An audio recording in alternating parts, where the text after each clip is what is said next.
In today's video, I'm going to teach you how to edit the header in Bigcommerce. Whether you're customizing your store's look or simply making small tweaks, updating your header is a breeze when you know where to click. So, let's jump right into it and make this process seamless.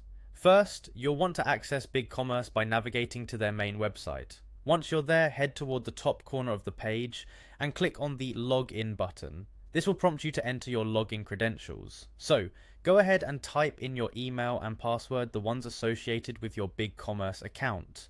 After ensuring everything is correct, click on the Login button again, and this will take you to the Bigcommerce dashboard. Now that you're in, you'll land on the Bigcommerce homepage.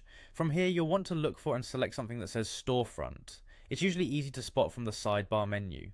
Clicking here will guide you into more customization options. Next, find the button labeled Customize. Once selected, you'll have access to various design elements you can modify. Once you're in the Storefront Manager, it's time to get hands-on. Here's where the fun begins. By selecting an element such as text, you can simply click and drag it to where you want it.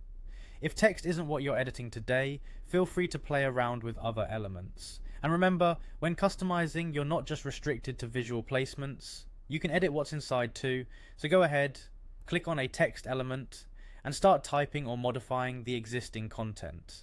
If you find that you need more advanced options or perhaps a broader theme change, you can click on Theme Styles. This tool is fantastic for those who want to adjust broader stylistic elements of your site, not just individual pieces. Within the theme styles, look for the section labeled Header and Footer. This is where you'll dive into more specific edits that cater directly to your header design.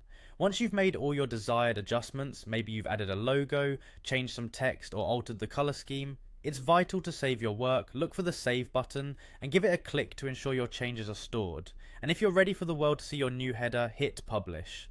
This action will update your live website with all the modifications you've made, allowing your customers to experience the fresh new look on their next visit. And there you have it. With these easy steps, you now know how to edit the header in Bigcommerce. Making your storefront look perfect is not just about appearance, but also about following a few easy clicks to ensure everything fits your brand's identity. Thank you for watching, and I'll see you in the next tutorial.